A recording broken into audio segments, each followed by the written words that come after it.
Good morning students, welcome to वासेट English classes. मैं Manish sir आज आप लोगों के लिए फिगर ऑफ स्पीच के मोस्ट इंपॉर्टेंट और प्रीवियस ईयर एग्जाम से लिए गए क्वेश्चंस लेकर के आया हूँ। ठीक है, तो इन क्वेश्चंस को आप लोग अटेम्प्ट कीजिए और अगर आप इन क्वेश्चंस को अटेम्प्ट कर रहे हैं और अगर आपने फिगर ऑफ स्पीच की 6 वीडियोज जो मैंने बनाई हैं उनको अगर आपने नहीं देखा है तो मैं आप लोगों से यही कहना चाहूँगा कि पहले आप उन वीडियोज़ को देख लें, उसके बाद इन क्वेश्चंस को अटेम्प्ट करें। और प्रीवियस ईयर्स की जो वीडियोज़ हैं वो मैं इस वीडियो के डिस्क्रिप्शन में उनका लिंक दे रखा है, तो आप लोग वहाँ जा करके इन वीडियोज़ के वो जो है देख सकते हैं। ठीक है, और इन क्वेश्चंस को अटेम्प्ट कीजिए, अपना आंसर पिक कीजिए और वीडियो को पॉज करके अपना आंसर आप लोग दे सकते हैं। ठीक है, तो ये क्वेश्चंस आप लोगों के लिए बहुत ज़्यादा इंपॉर्टेंट होने वाले हैं, तो आप लोग इन क्वेश्चंस को देख सकते हैं। तो सबसे पहले हम बात करें तो सबसे पहले इसमें क्या करना है, point out the figure of speech in the following sentence. जो सेंटेंस दे रखे हैं उनमें आप लोगों को फिगर ऑफ स्पीच को छांटना है कि ये कौन सा अलंकार है। तो मैंने सारे अलंकार फिगर ऑफ स्पीच जो most important figure of speech हैं वो मैंने बता दिए, आप लोगों को उनसे पता भी चल जाएगा कि कौन से क्वेश्चन फिगर ऑफ स्पीच ज़्यादातर एग्जाम में आए हुए हैं। तो यहाँ पर क्वेश्चन नंबर 1 है लाइफ को जो है बोला जा रहा है कि life I know not what the word, मुझे नहीं पता कि तू तेरी कला क्या है या तू किस चीज़ से बनी हुई है। ठीक है, ये क्वेश्चन जो है आप लोगों का देख सकते हैं LT ग्रेड 2018 में आया है। LT ग्रेड अध्यापक परीक्षा होती है, टीचर्स की जो एग्जाम होता है। ठीक है, तो वहाँ आया है। तो इसमें आप अपना आंसर वीडियो को पॉज करके देख सकते हैं, चेक कर सकते हैं, फिर उसके बाद मैं आप लोगों को आंसर बता रहा हूँ। तो इसका सही आंसर क्या है, इसमें क्या बता रहा है, संबोधित कर रहा है, लाइफ को जो है क्या कर रहा है, एड्रेस कर रहा है। और जहाँ मैंने बताया था कि लाइवलेस थिंग्स हैं या आइडियाज़ हैं, इन चीज़ों को जो है कभी कोई भी लोग एड्रेस करता है तो वहाँ क्या होता है, अपोस्ट्रॉफी। तो इसका सही आंसर क्या है, अपोस्ट्रॉफी। ठीक है, सही आंसर क्या है इसका, अपोस्ट्रॉफी। ठीक है, और बाकी के ऑप्शन देख ही रहे हैं, मेटाफोर क्या होता है, हाइपरबोली क्या होता है, ऑक्सीमोरन क्या होता है। ठीक है, next question, the naughty boy, एक जो शरारती लड़का है, इज कनिंगली सिंपल, मतलब चालाकी पूर्वक साधारण है, चालाकी भी है मतलब साधारण भी है। ठीक है, तो ये क्वेश्चन भी आप लोगों का LT ग्रेड 2018 में आ चुका है। तो 4 ऑप्शन है, मेटाफोर, एलिट्रेशन, हाइपरबोल और ऑक्सीमोरन। ठीक है, तो यहाँ पर आप अपना आंसर देख सकते हैं वीडियो को पॉज करके। और इसका जो सही आंसर है, इसका राइट आंसर क्या है, इसका राइट आंसर है ऑक्सीमोरन। ऑक्सीमोरन क्यों, क्योंकि यहाँ पर 2 अपोजिट क्वालिटी जो है रखी हुई है साथ में। जो लड़का चालाक अगर साधारण है तो चालाक नहीं हो सकता है, जो बच्चा सिंपल है उसमें मतलब कोई छल कपट नहीं है तो यानी कि वो कनिंग नहीं हो सकता है, चालाक नहीं हो सकता है। बट उसने कहा है कि सिंपल भी है, कनिंग भी है, तो ये क्या हो जाएगा हमारा ऑक्सीमोरन। ऑक्सीमोरन में क्या होता है, 2 अपोजिट चीजें जो है एक साथ आती हैं। ठीक है, 2 अपोजिट सी है। ठीक है, तो यहाँ पर आप लोगों के जितने भी फिगर ऑफ स्पीच है वो इन क्वेश्चन के थ्रू जो है और ज्यादा क्लियर हो जाएंगे। ठीक है, क्वेश्चन नंबर 3 देखते हैं। Her mother two upon this occasion felt a pleasing distress. ये क्वेश्चन भी आप लोग देख सकते हैं, यूपी टेट 2016 में आया है। ये भी जो है पात्रता परीक्षा होती है, टीचर पात्रता परीक्षा, उसमें ये आया है। ठीक है, तो यहाँ पर क्या कह रहा है वो कि उसकी माँ टू अपॉन दिस ओकेशन, उसकी माँ भी इस अवसर पर जो है, उसकी माँ ने भी इस अवसर पर जो है क्या किया, फेल्ट अ प्लीजिंग डिस्ट्रेस, मतलब एक खुशनुमा, प्लीज मतलब खुशनुमा और डिस्ट्रेस माने तनाव। तो उसने खुशनुमा तनाव महसूस किया, मतलब तनाव में उसे खुशी महसूस हुई तनाव में। तो एक अब आप लोगों को दिखाई देगा होगा कि यहाँ पर प्लीज भी है और डिस्ट्रेस भी है, तो कौन सी जो है फिगर ऑफ स्पीच होती है। तो आप अपना आंसर पिक कर लीजिए, शायद आप लोगों ने अपना आंसर पिक भी कर लिया होगा। इसका सही आंसर क्या है, ऑक्सीमोरन। दोबारा से इसका आंसर सही क्या है, ऑक्सीमोरन। ऑक्सीमोरन में क्या होता है, 2 क्वालिटी जो एक साथ होती हैं। तो यहाँ प्लीजिंग और डिस्ट्रेस 2 अपोजिट क्वालिटी है। प्लीज मतलब खुशनुमा, डिस्ट्रेस मतलब तनाव से भरा, तो 2 अलग अलग चीजों को यहाँ साथ में रख दिया गया है। ठीक है, question number 4, the wind lies asleep in the arm of down. ये क्वेश्चन भी आप लोगों का यूपी टेट 2014 में 14 में आ चुका है। ठीक है, आप अपना आंसर पिक कर लीजिए वीडियो को पॉज करके। और इसका सही आंसर जो है क्या है, इसका सही आंसर है पहले आप लोग समझ लीजिए question, the wind lies asleep in the arms of down. जो हवा है वो आर्म्स ऑफ डाउन, जो प्रातःकाल है, उषा है, सवेरा है, उसकी बाहों में जो है पड़ी हुई है। क्या है, उसकी बाहों में पड़ी हुई है। अब एक ये यहाँ से पता चल रहा है कि ऐसा काम मतलब सोने का जागने का काम कौन करता है, व्यक्ति करता है। तो इसका सही आंसर क्या होगा, पर्सोनिफिकेशन, मानवीकरण अलंकार। ठीक है, क्योंकि यहाँ पर क्या हो रहा है, जो हवा है वो as a human, as a मतलब लिविंग जो काम कर रही है, तो इसीलिए क्या होगा हमारा personification. Fair is fall and fall is fair, निष्पक्षता ही झूठ है, झूठी निष्पक्षता है, मतलब ये चीज बताई गई। यूपी टेट 2013 में ये क्वेश्चन आ चुका है। तो वैसे भी आप लोगों को देखने से पता चल रहा है फेयर इज फॉल, फिर उल्टा कर दिया है फॉल इज फेयर, यानी कि 2 चीज़ों को दो चीज़ों को मतलब अपोजिट रख दिया है, ठीक है। और अपोजिट रखने वाली चीज़ क्या होती है? ऑक्सीमोरॉन, ठीक है। आप लोग अपना वीडियो पॉज करके आंसर पिक कर लिया कीजिए, मैं आंसर आप लोगों को रेगुलर बता रहा हूँ, तो ये ना सोचे कि मैं थोड़ा सा वेट नहीं कर रहा हूँ। तो आप लोग वीडियो को पॉज करके जो है इसका आंसर पहले दे लें, फिर वीडियो मेरा आंसर चेक कर लें, ठीक है। क्वेश्चन नंबर 6, द फ्रेज, ये फ्रेज दे रखी है। फ्रेज क्या होता है? मतलब जो है छोटे छोटे वर्डों से मिलकर बनती है, बट इसका कोई एक स्पष्ट अर्थ नहीं होता है, ठीक है। तो लाइक अ सैडी ग्रो, सीटेट 2018 में ये क्वेश्चन आ चुका है। सीटेट सेंटर पात्रता परीक्षा होती है, सीटेट जो है टीचर एलिजिबिलिटी टेस्ट होता है सेंटर का, तो वहां आ चुका है ये क्वेश्चन, ठीक है। तो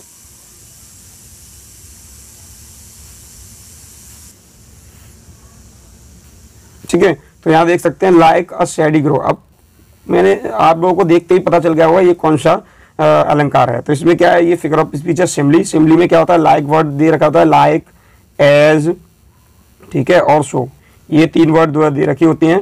और वो कह रहा है कंपेरिजन करता है, लाइक शैडी ग्रो मतलब जो छायादार उपवन या वन की तरह। तो किसी चीज को उसने कंपेयर किया, बट यहाँ बताया नहीं है, बट है क्या? ये सिमली है, ठीक है। तो इसी तरीके से क्वेश्चन नंबर 7 देखते हैं। All creation drinks at mother nature's breast. All creation, जितनी भी चीजें हैं दुनिया में बनी हुई, चाहे वो सजीव हो चाहे निर्जीव हो, वो क्या करती हैं? पीती हैं। एट मदर्स नेचर्स ब्रेस्ट मतलब माँ की प्राकृतिक जो दूध है उसे पीती हैं, ठीक है। तो यहाँ पर क्या है? आप लोग समझ ही गए होंगे, ये सीटेट 2019 में ये क्वेश्चन आया है, तो आप लोगों का आंसर आप लोगों ने पिक कर लिया वीडियो को पॉज करके। तो इसका सही आंसर क्या है? इसका सही आंसर आप लोगों को पता चल गया। इसका सही आंसर है पर्सोनिफिकेशन। इसमें क्या होता है? पर्सोनिफिकेशन में लिविंग की तरह जो है काम करता है। तो सारी चीजें जो निर्जीव हैं, सजीव हैं, वो सब क्या कर रही हैं? जो है ड्रिंक कर रही हैं, पी रही हैं माँ की दूध को, यानी कि, ठीक है। तो यहाँ क्या होगा? Personification. Question number 8, the figure of speech used in drink life to the lees. इसमें कौन सी फिगर ऑफ स्पीच दी गई है? तो drink life to the lees, drink life to the lees, ठीक है। यहाँ 4 ऑप्शन दे रखे हैं, सिमली, एसोनेंस, मेटाफोर और पर्सोनिफिकेशन है ये, ठीक है। क्या है? पर्सोनिफिकेशन। तो 4 ऑप्शन दे रखे हैं, आप लोग अपना आंसर चेक कर सकते हैं। देखिए हम लोग ऑप्शन को हटा भी सकते हैं। सिमली तो ये हो ही नहीं सकती है, सिमली नहीं हो सकती है, क्योंकि सिमली में क्या होता है? लाइक सो वर्ड होते हैं। एसोनेंस में क्या होता था? एसोनेंस में क्या होता था? वर्ड्स रिपीट होते थे। कौन से words? Vowel sounds, vowel sounds words जो रिपीट होते थे। इसमें ड्रिंक, इंक, लाइफ, ऐसा कुछ कोई भी वॉवल साउंड रिपीट नहीं हो रहा है। अब बचा मेटाफोर और पर्सोनिफिकेशन। मेटाफोर में क्या होता है? कोई चीज जो है उस जिससे कंपेयर की जाती है उसे वही मान लिया जाता है। और पर्सोनिफिकेशन में निर्जीव चीज को जो है, निर्जीव चीज सजीव की तरह काम करते हैं। तो drink life to the lees मतलब जीवन जो है नीचे तक जीने की चीज है, यानी जीवन को नीचे तक जियो। पीने का मतलब नीचे तक, मतलब लास्ट तक जियो। तो लास्ट तक जियो, तो इसका मतलब ये क्या होगा? इसका मतलब ये सही, इसका आंसर होगा मेटाफोर, ठीक है।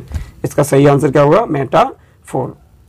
तो जीने का काम कौन करेगा? व्यक्ति ही करेगा। बट यहाँ पर ये नहीं है कि पर्सोनिफिकेशन हो, मतलब लास्ट तक जियो, मतलब ऐसे मत जियो कूड़े की तरह मत जियो, मतलब एक पूरी कंप्लीटली उसको जियो, ठीक है। ये चीज बताइए इसमें। Question number 9, break big boulders beside the river. Break big boulders beside the river. तो यहाँ पर एक जो है सेंटेंस दे रखा है। इसमें 4 ऑप्शन दे रखे हैं, आप लोगों ने अपना आंसर पिक कर लिया होगा। इसका सही आंसर क्या है? आप देख लीजिए, समझ लीजिए। ये क्या कह रहा है? ब्रेक, तोड़ो बिग बोल्डर्स, बोल्डर्स में होता है पत्थर, बिसाइड द रिवर, नदी के पीछे जो बड़ा पत्थर है उसे तोड़ो। तो यहाँ पर अब मेटाफोर हो नहीं सकता है, ठीक है। ऑक्सीमोरन में क्या होता है? 2 अपोजिट क्वालिटी होती है, ये भी नहीं हो सकता। हाइपरबोले में बड़ी बड़ी चीजें, बड़ी बड़ी बातें की जाती हैं। तो नदी के पीछे पत्थर है, उसे तोड़ना कोई बड़ी बात नहीं है, ठीक है। नदी के पत्थर। अब बच्चा क्या? इलेक्ट्रेशन। अब इलेक्ट्रेशन कैसे हुआ? यहाँ पे B, break, big, boulders, beside, यानी बी वर्ड का रिपीटेशन बार बार पे हो रहा है। और जब मैंने क्या होता है, स्टार्ट में, शुरुआत में कोई वर्ड रिपीट कर रहा है, तो वो क्या होता है? हमारा एलिट्रेशन, ठीक है। और बीच में या लास्ट में कोई कॉन्सोनेंट रिपीट करे तो उसे हम कॉन्सोनेंस, और वॉवेल्स रिपीट करे तो एसोनेंस, ठीक है। ये जो क्वेश्चंस भी आएंगे अभी पता चल जाएगा आप लोग। क्वेश्चन नंबर 10 देखते हैं। Which literary device has been used in hungry heart. मतलब जो हंग्री हार्ट यहाँ पे एक डिवाइस दे रखी है, कि एक वर्ड दे रखा है, उसमें कौन सी फिगर ऑफ स्पीच है, ठीक है। तो 4 ऑप्शन है, एसोनेंस, एरोनी, एलिट्रेशन और सिमली। तो इसका जो सही आंसर है वो क्या कहना चाह रहा है? Hungry heart. हंग्री हार्ट मतलब भूखा हृदय। तो एक वर्ड दे रखा है, बट इसमें कुछ एक्स्ट्रा नहीं है। बस क्या है इसमें? ये एच वर्ड की जो है रिपीटेशन हुई है, एच, ह। तो यहाँ एच वर्ड की रिपीटेशन हुई है, तो ये क्या होगा? हमारा एलिट्रेशन, ठीक है। एलिट्रेशन को मैंने बता ही दिया कि जब स्टार्ट में शुरुआत में किन्हीं सेम वर्ड की रिपीटेशन होती है तो वहां क्या होता है, एडिटेशन होता है। ठीक है, चलिए क्वेश्चन नंबर 11 देखते हैं। Necessity is the mother of inventions. Janani, necessity जरूरत, आवश्यकता जो है आविष्कार की जननी होती है, मदर होती है। ठीक है, तो आप लोगों ने अपना आंसर लगा ही लिया होगा। इसका सही आंसर क्या है? इसका सही आंसर है पर्सोनिफिकेशन। यहाँ क्या है, एक निर्जीव इन्वेंशन को, नेसेसिटी को जो है किससे रिलेट किया गया है? मदर से। मदर कौन होता है? Living thing. तो यहाँ पर क्या होगा हमारा?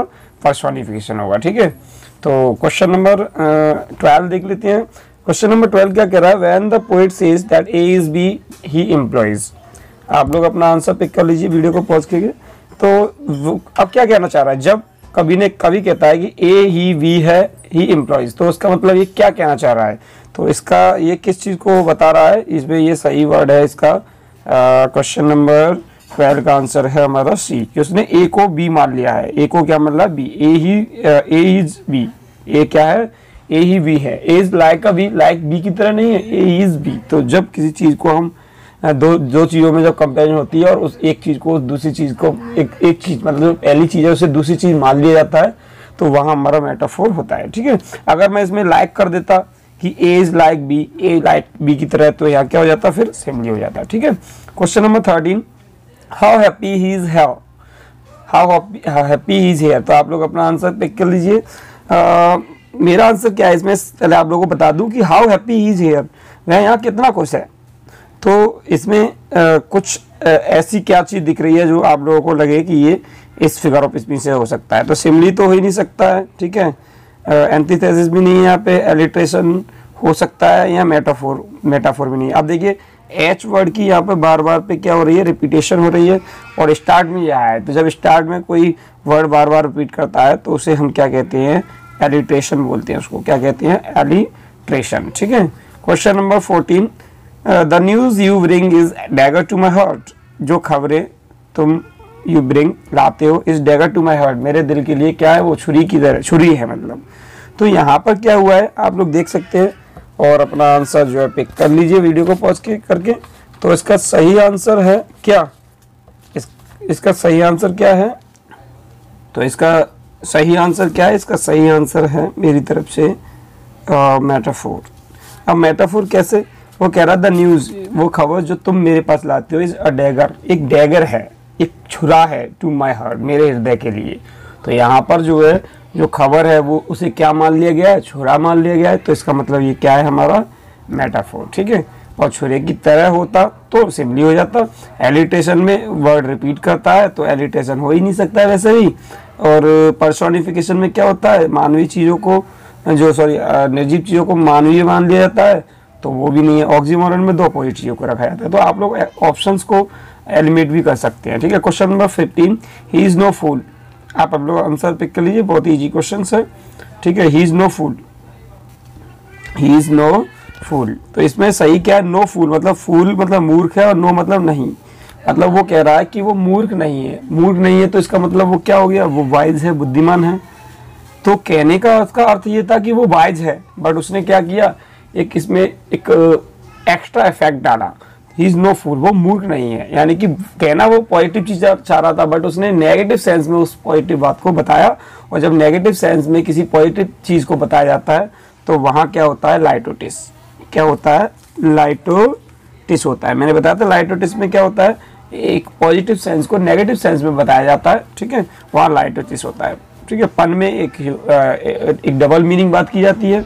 मेटाफोर किसी चीज को मान लिया जाता है, और ऑक्सीमोरन में दो अपोजिट क्वालिटी एक साथ रखी जाती है। तो यहाँ अपोजिट क्वालिटी नहीं है, यहाँ नेगेटिव सेंस को पॉजिटिव सेंस में कन्वर्ट किया गया है। Question number 16, he has become a grey hair. Question, he has become a grey hair. आप लोग आंसर पिक कर लीजिए। इस क्या कहना चाह रहा है वो? He has become a grey hair. इसमें सही आंसर क्या है? इसका सही आंसर है मेटोनमी। ठीक है, इसका सही आंसर क्या है? मेटोनमी। अब मेटोनमी कैसे है ये और देख लेते हैं। ठीक है, he has become a grey hair, वो उसके जो है मतलब वो क्या हो गया? He has become a grey hair मतलब एक सफेद बालों वाला बन गया है।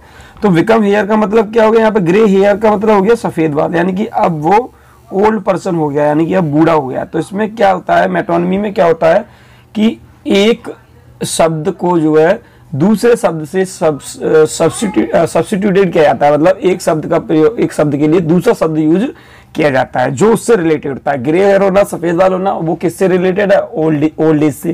तो यहाँ पर ओल्ड पर्सन, यानी वो कहना चाह रहा है कि ही has become an old person, वो एक बूढ़ा व्यक्ति हो गया, मतलब वो बूढ़ा हो गया। बट उसने क्या किया है, यहाँ पर सब्स्टिट्यूटेड वर्ड यूज कर दिया, यानी कि उसकी जगह पर एक उससे रिलेटेड वर्ड यूज कर दिया सेंटेंस को मजेदार बनाने के लिए। ठीक है, question number 17, go slow over the road. ठीक है, आप अपना आंसर पिक कर लीजिए वीडियो को पॉज करके। Go slow over the road मतलब सड़क के ऊपर धीमे चलो।